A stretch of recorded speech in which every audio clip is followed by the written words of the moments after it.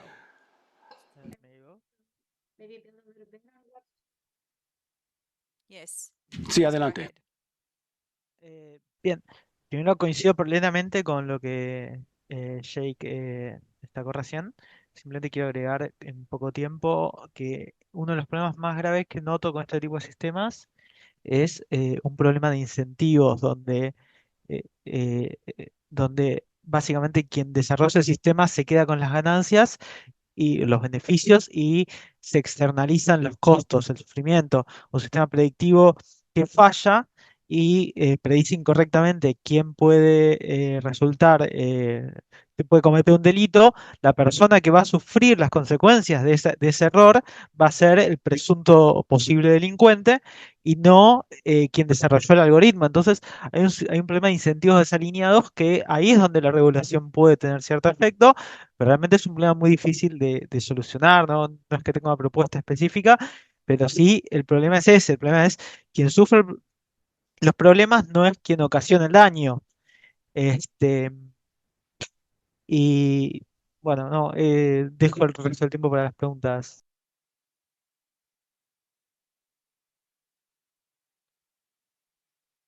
Gracias. Sí, quisiera responder. Estoy de acuerdo con lo que todos han dicho, Jake y Sebastián. Y bueno, siguiendo con el mismo punto que has hecho tú, Sebastián, y la idea de la responsabilidad, la innovación, hay que empoderar también a las agencias reguladoras en su carácter técnico, ¿no? Eso es algo esencial para lograr un uso responsable de estas herramientas. Y cada vez más estas herramientas se están desarrollando según algunos criterios de Naciones Unidas. Y bueno, eso puede que se haga cada vez más en el futuro entre universidades, las ONGs, sector privado, los gobiernos. Hay muchos actores en este paisaje que no son empresas privadas. Y a la hora de la evolución de los sistemas, pues el umbral para entrar pues se va reduciendo y tal vez cada vez más los gobiernos o las agencias gubernamentales van a poder desarrollar sus propios sistemas de manejo de inteligencia artificial. En fin, claro, según donde uno trabaje, pues hay algunas instituciones que saben manejar esos sistemas y otros. Pero si uno puede desarrollar dentro de su propio instituto o establecimiento gubernamental un sistema interno, pues ya tiene mucha más certeza, más transparencia, ¿no? Más responsabilidad sobre el sistema que está utilizando. También puede dar alguna información existe más transparencia en cuanto a cuáles han sido los datos que alimentan al sistema de inteligencia artificial. Entonces, es una forma de seguir promoviendo la innovación, pero también salvaguardando los derechos fundamentales. Bueno, gracias, Inés. Si no hay más comentarios, ahora quisiera... Sí, Nishit, sí, adelante. Yes, mostly have been Sí. covered, but lastly that La, AI is in a subordinate position. la inteligencia in the honorable artificial siempre va a desempeñar un papel subordinado al juez. Eso no hay que olvidarlo. Sí, gracias, gracias. Muy importante el papel de los seres humanos en este nuevo contexto tecnológico, ¿no? Y sobre todo a la hora de la utilización cada vez frecuente de las herramientas de la inteligencia artificial por las fuerzas del orden y los sistemas de justicia penal. Bueno, tengo algunas preguntas que hacerles. Los jueces en todos esos pasos tienen que tomar en cuenta toda una serie de contextos y elementos contextuales, socioeconómicos, etcétera, a la hora de tomar su decisión. Y Sebastián ha hablado de la situación actual en Buenos Aires y la crisis económica y tal. Entonces, ¿es posible que la inteligencia artificial puede reemplazar esa apreciación subjetiva del juez de todos estos elementos? Bueno, es una pregunta muy compleja, pero de forma filosófica tiene su interés. A ver. Coincido con que es una pregunta bastante filosófica. Mi primera respuesta es decir no de ninguna manera, pero de la misma manera los avances que vimos en el rubro de inteligencia artificial en los últimos años han demostrado que cosas que dije que no terminaron siendo sí, digamos, así que eh, lo trataría con mucho escepticismo cualquier tipo de intervención automatizada en la decisión de justicia, pero no, cada vez estoy más reticente a la posibilidad de decir que algo es imposible en el mundo de la inteligencia artificial.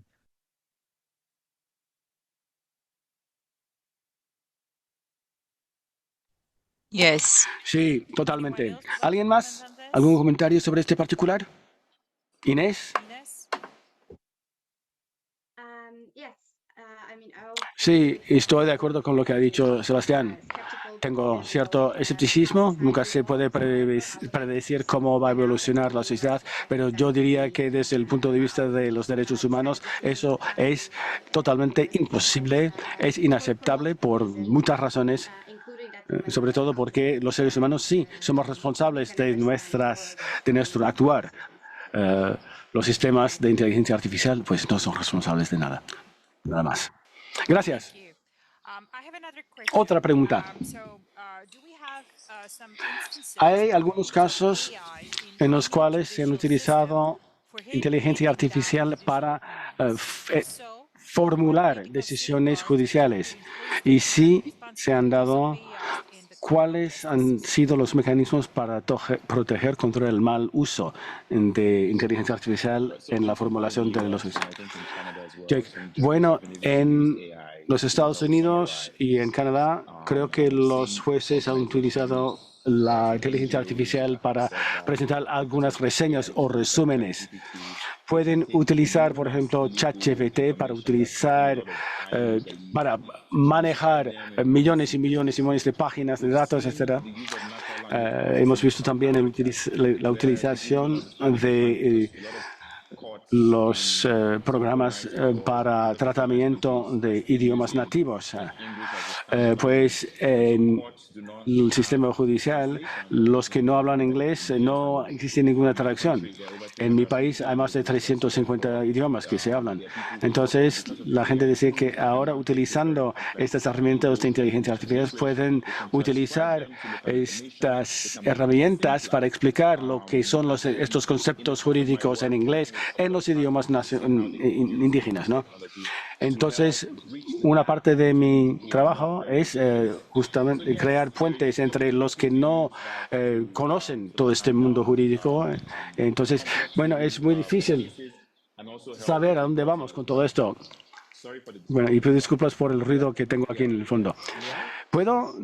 Bueno, en la India, últimamente hubo un juicio, el que el juez used means not commented on that hizo part, but yes, they raised the question with the chat GPT, like what is the jurisprudence on bail when the Hubo, SLAs por ejemplo, expire. una utilización de inteligencia artificial o de nuevas tecnologías Use of chat para GPT was jurisprudence on establecer bail o exception where determinar cuál es la jurisprudencia que se aplicaba a la cuantía de una penalidad financiera, ¿no? Y según la jurisdicción, entonces había muchos casos y el caso pues tenía que ver con algunos elementos que lo complicaban todo. Había incluso el riesgo de fuga. Entonces, uno tuvo que respetar los principios fundamentales del sistema judicial. Entonces, en ese caso, el juez decidió que si no existía un riesgo concreto de fuga, pues se podía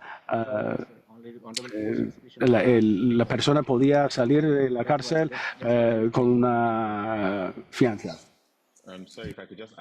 Disculpa, si pudiese añadir algo porque me distraje. Quisiera decir que los sistemas de inteligencia artificial pues parecen maravillosos, pero no olvidemos que sigue siendo una tecnología que puede tener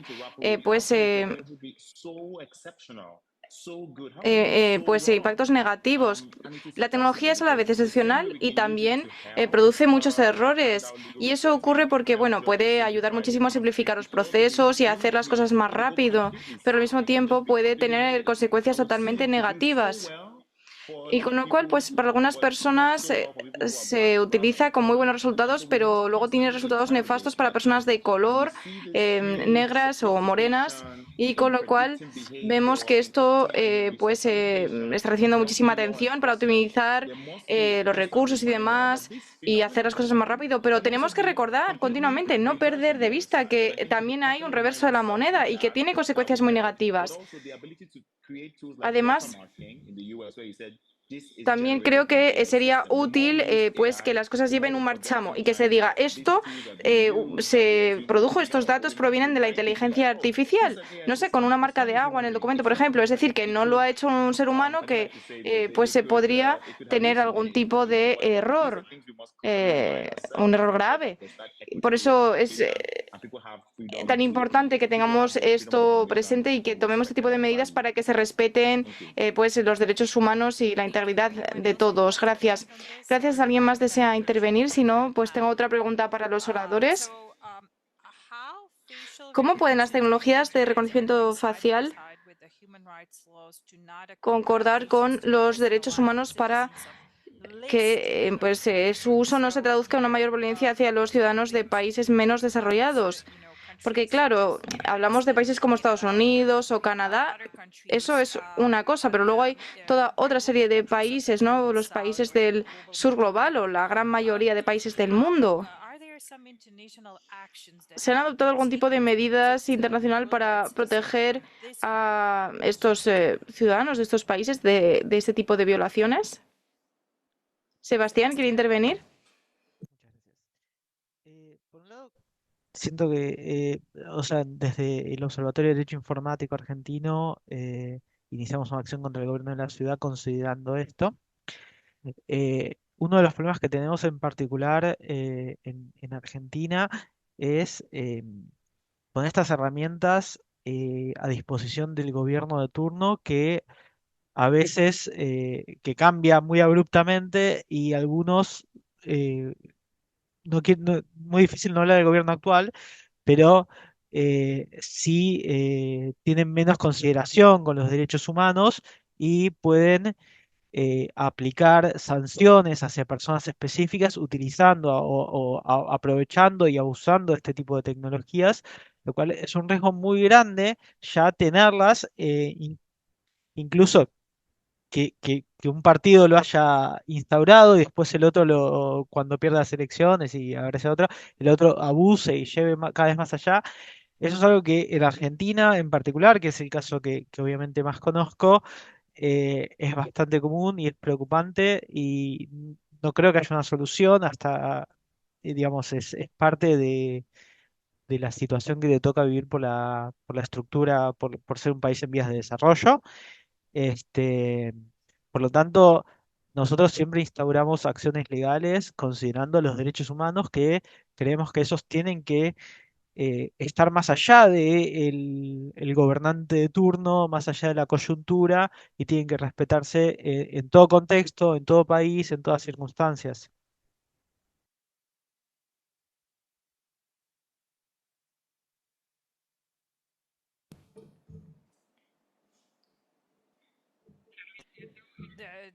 Sí, bueno, voy a dejar que sus palabras resuenen. Lo que acaba de decir es importantísimo. No sé si algún otro de los ponentes tiene algo que decir. Si no, voy a concluir con esto. Creo que lo que acaba de decir Sebastián es realmente fundamental y tenemos que ser coherentes. Los consumidores